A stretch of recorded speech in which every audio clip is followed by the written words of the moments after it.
Hello everyone, welcome to my YouTube channel. आप सभी का स्वागत है हमारे आज के इस वीडियो में। और फ्रेंड्स देखो, यहाँ पे बहुत दिनों से इस बात का स्टूडेंट वेट कर रहे हैं कि न्यू वैकेंसी का कोई नोटिस सामने आए। हालांकि न्यू वैकेंसी का नोटिस तो नहीं आया है, लेकिन रेलवे की तरफ से ऑफिशियल जवाब जरूर सामने आया है, जिससे ये पता चलता है कि नई वैकेंसी ना आने का जो बड़ा कारण है वो क्या है।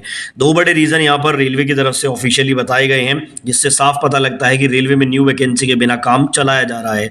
तो चलिए, क्या है पूरा अपडेट इस वीडियो में देख लेते हैं। अगर आप लोगों ने चैनल को सब्सक्राइब नहीं किया है तो चैनल को सब्सक्राइब करके बेल आइकन को प्रेस कर लीजिए, ताकि रेलवे से जुड़ी पल पल की ऑथेंटिक अपडेट आपको मिलती रहे। फ्रेंड्स, वीडियो में आगे बढ़ने से पहले एक छोटा सा अपडेट आपको देना चाहूँगा। रेलवे की तो वैकेंसी नहीं आ रही, लेकिन बहुत सारे डिपार्टमेंट में लगातार वैकेंसीज आ रही है, जिसके अपडेट मैं अपने सेकंड चैनल जॉब्सट्री पे लगातार दे रहा हूँ। जैसे कि आप लोग देख सकते हैं, राइट्स एक सब्सिडरी कंपनी है रेलवे की, उसमें वैकेंसी आई है। गुरुग्राम कोर्ट में जो है क्लर्क की वैकेंसी आई है। NTA यानी कि नेशनल टेस्टिंग एजेंसी की वैकेंसी है। तो तमाम वैकेंसी के अपडेट मेरे इस चैनल पर लगातार दिए जा रहे हैं। डिस्क्रिप्शन में लिंक है, अभी जाके सब्सक्राइब कर लो। तो फ्रेंड्स, जो ऑफिशियल अपडेट निकल के आया है, ये बेसिकली लोकसभा में कुछ सवाल पूछे गए थे, यानी कि जो रेल मंत्री जी हैं उनसे कुछ सवाल यहाँ पर पूछे गए थे, और उसके जवाब में उन्होंने क्या कुछ बताया है वो हम यहाँ पे देखने वाले हैं। और काफ़ी सारी चीज़ें यहाँ पे क्लियर होंगी। नई वैकेंसी ना आने का एक बड़ा रीज़न भी यहाँ पर साफ साफ बताया गया है। तो चलिए, यहाँ पर आप लोग देख सकते हैं 6/12/2023 की डेट में श्री महेश साहू ने जो है रेल मंत्री से कुछ सवाल पूछे थे। पहला सवाल था, विगत 5 वर्षों के दौरान रेलवे में विभिन्न स्तरों पर विद्यमान रिक्तियों की संख्या कितनी है। दूसरा सवाल पूछा गया था, उक्त अवधि के दौरान रेलवे में सेवानिवृत्त हुए व्यक्तियों की संख्या कितनी है और कुल कितने पद भरे गए हैं। आगे पूछा गया था, सुरक्षा और यात्री सेवाओं के संबंध में रिक्तियों को नहीं भरे जाने का क्या प्रभाव पड़ा है। और चौथा सवाल था, ओडिशा में आज की स्थिति के अनुसार कुल कितनी रिक्तियां हैं। ये जवाब में इन्होंने यहाँ पर क्या कहा है आप लोग देख सकते हैं। भारतीय रेलवे के आकार, स्थान संबंधी विस्तार और परिचालन की महत्वपूर्णता को ध्यान में रखते हुए रिक्तियों का उत्पन्न होना और उसे भरा जाना एक सतत प्रक्रिया है। बिल्कुल वही पुराना जवाब यहाँ पे कॉपी पेस्ट किया गया है। मुख्य रूप से रिक्तियों को परिचालनिक आवश्यकताओं के अनुसार रेलवे द्वारा भर्ती एजेंसियों को मांग पत्र भेजकर भरा जाता है। पिछले 5 वर्षों में और 30 सितंबर 2023 तक 2,94,115 रिक्तियों को भरा गया है। देखो, सेम इन्होंने पुराना डाटा वही यहाँ पे रख दिया है। 2,94,000 पदों को भरा गया है और ये एक सतत प्रक्रिया है। ठीक है, इसमें तो कोई खास जवाब नहीं मिला है। अब चलिए, यहाँ पे दूसरा जो यहाँ पे डॉक्यूमेंट आया है, इसमें आप लोग देखिए, यहाँ पर ये सवाल पूछे थे श्रीमती साजिदा अहमद ने, और रेल मंत्री से सीधे सवाल पूछे गए। यहाँ पे आपको डाटा देखने को मिलेगा और कुछ नए जवाब देखने को मिलेंगे। सबसे पहले इन्होंने पूछा था, विगत 3 वर्षों के दौरान रेलवे द्वारा देश भर में प्रत्यक्ष रूप से उपलब्ध कराए गए रोजगार का ब्यौरा क्या है।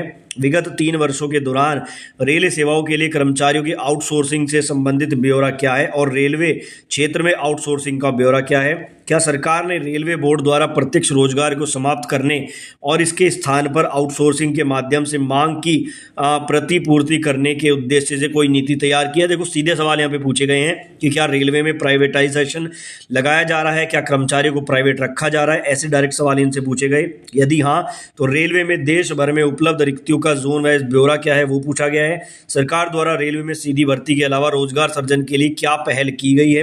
क्या रेलवे क्षेत्र में रोजगार के अवसरों को बढ़ावा देने के लिए कोई व्यापक योजना या नीतियां बनाई गई है। यदि हाँ, तो ब्यौरा दीजिए। ये सवाल यहाँ पे पूछे गए थे। अब इनके जवाब भी देख लेते हैं।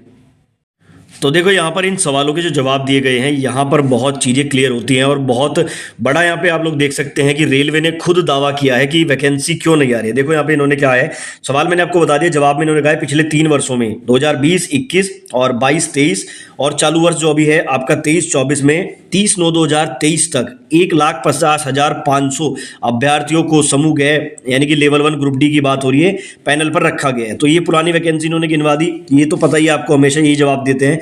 अब यहाँ पर देखो, इन्होंने क्या कहा है, भारतीय, जब ये इन्होंने सवाल पूछा गया कि प्राइवेटाइजेशन क्या लगाया जा रहा है, क्या इसके लिए कोई नीति बन रही है, उसका ये जवाब इन्होंने दिया है। भारतीय रेल द्वारा यांत्रिक, वाणिज्य, बिजली, सिविल इंजीनियरिंग, सिग्नल एवं दूरसंचार, चिकित्सा आदि जैसे विभिन्न विभागों से संबंधित अपनी विभिन्न परिसंपत्तियों के, जिसमें रेलवे स्टेशन, सवारी डिब्बे, माल डिब्बे, कोचिंग डिब्बों, रेल इंजन, रेलपथ आदि शामिल है, सर्जन, मरम्मत और अनुरक्षण के लिए विस्तृत प्रकार के निर्माण कार्य निष्पादित किए जाते हैं। यानी कि देखो, सारे डिपार्टमेंट के लगभग इन्होंने नाम लिए हैं। उसमें जितना मेंटेनेंस का काम होता है, प्रोडक्शन का काम होता है, वो सारा इन्होंने बता दिया। इन कार्यों को इसके स्वयं के श्रमिकों और ठेका लेने वाली एजेंसियों के माध्यम से जो है जो स्थायी रूप से चालू नहीं है, यानी कि जो आउटसोर्सिंग है उनके जरिए निष्पादित किया जाता है। देखो रेलवे यहाँ पर इस बात को खुद एक्सेप्ट कर रहा है कि बहुत सारे डिपार्टमेंट, जितने डिपार्टमेंट यहाँ ऊपर लिखे हैं ये सारे डिपार्टमेंट ग्रुप डी एनटीपीसी से रिलेटेड है, एएलपी से रिलेटेड है, और इन्होंने ये बात साफ साफ बोली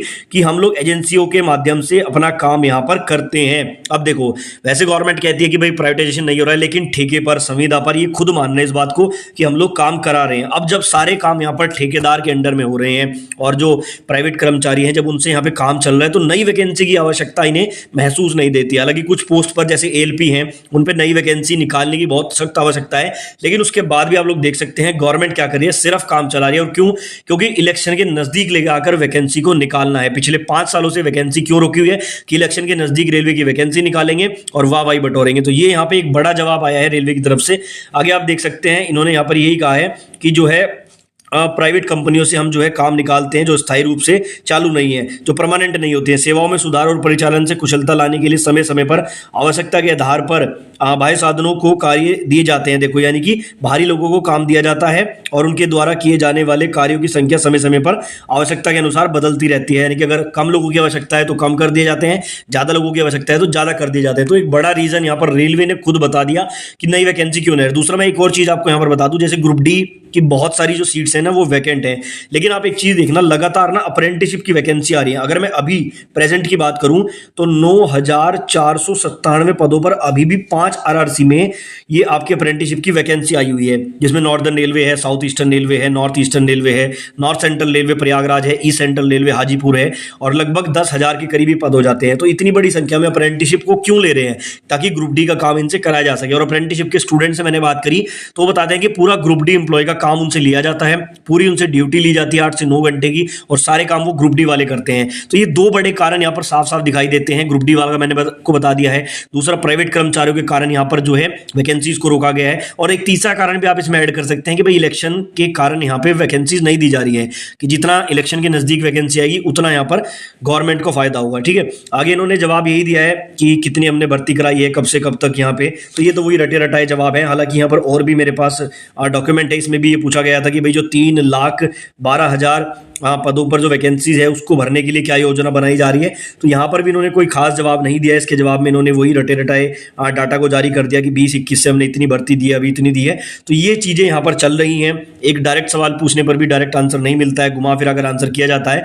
हालांकि जो रेलवे का प्राइवेटाइजेशन है वो कहीं ना कहीं इंटरनली तरीके से चल रहा है, ये आप लोग भी जानते हैं। बाकी यहाँ पर नई वैकेंसी के लिए जो है प्रोटेस्ट की आवश्यकता है, कब होगा कैसे होगा कोई नहीं जानता है। आप इस बारे में क्या राय रखते हैं कॉमेंट बॉक्स में जरूर बताएं।